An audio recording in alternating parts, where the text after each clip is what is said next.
جہاں مرضی کو جائے پرواہ کوئی نہیں. یہ امن انعام اللہ کی طرف سے توحید کی وجہ سے. کس طرح معاشرے کی اصلاح ہو، فساد سے معاشرہ کس طرح بچے گا؟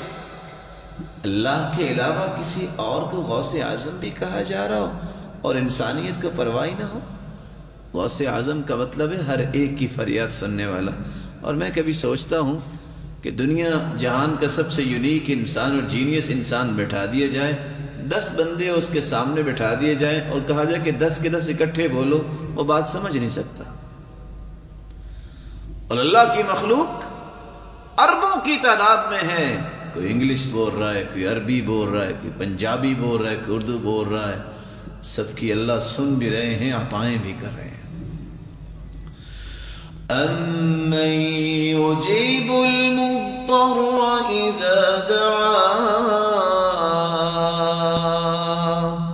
وَيَكْشِفُ السُّوءَ وَيَجْعَلُكُمْ خُلَفَاءَ الْأَرْضِ أَإِلَٰهٌ مَّعَ اللَّهِ. کوئی ہے اللہ کے علاوہ بھی کسی کی فریاد کو سننے والا؟ لیکن میری بات کو سمجھنے کی کوشش کیجئے. میں اپنی بات کے 2 پہلو آپ کے سامنے رکھنا چاہتا ہوں.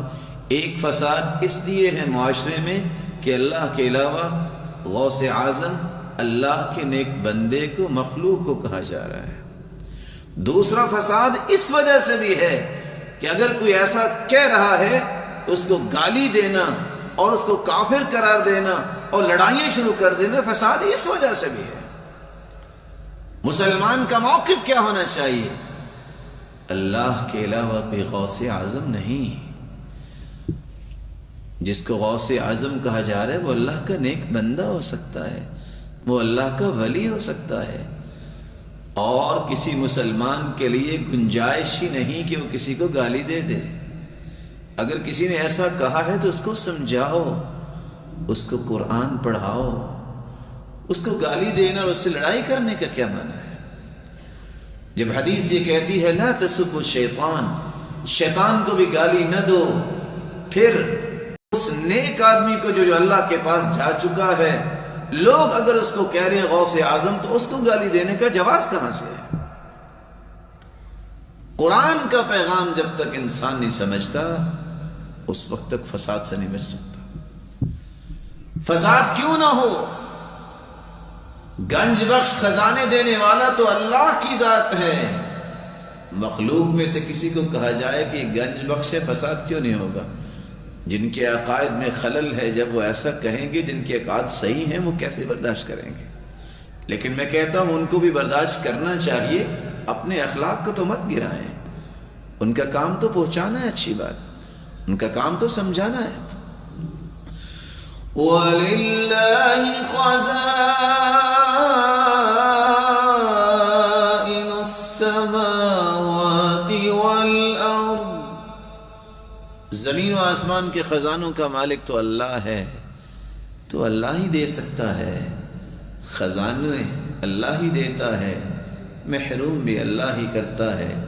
جس کو گنج بخش کہا جا رہا ہے وہ تو اللہ کا نیک بندہ تو ہو سکتا ہے، وہ اللہ کا ولی تو ہو سکتا ہے، لیکن رب نہیں ہو سکتا.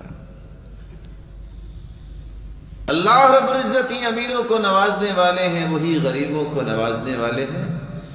غریب نواز اگر اللہ کی ذات کے علاوہ کسی کو کہا جائے گا، اللہ تعالیٰ کی توحید ربوبیت پہ اس طرح کے الفاظ بولے جائیں گے تو فساد ہوگا. یا ایھا الناس انتم الفقراء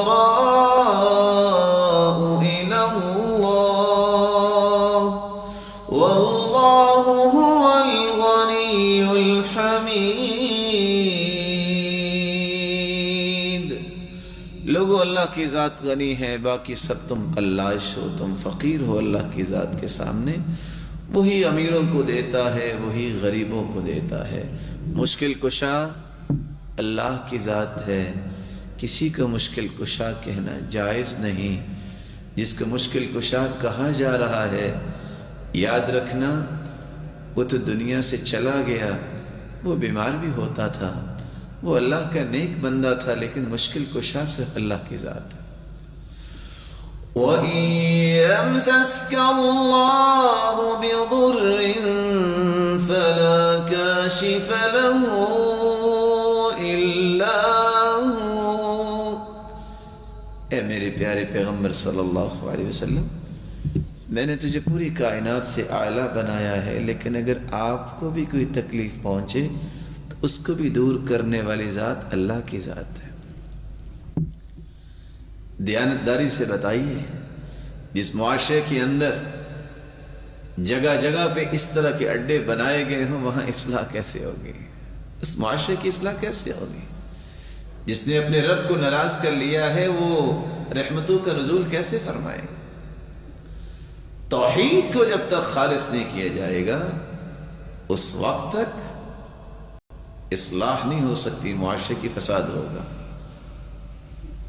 کچھ زبانیں بولتی ہیں کہ اللہ تعالیٰ کی صفات ہی کوئی نہیں ہے، کچھ کہتی ہیں اللہ تعالیٰ کی صفات تو ہیں لیکن انسانوں جیسی ہیں، کچھ لوگوں کے نظریات بن گئے ہیں کہ اللہ تعالیٰ ہر چیز میں ہی ہے، اور ان مسکینوں کو پتہ ہی نہیں ہے کہ اللہ تعالیٰ کی توہین ہم کر رہے ہیں۔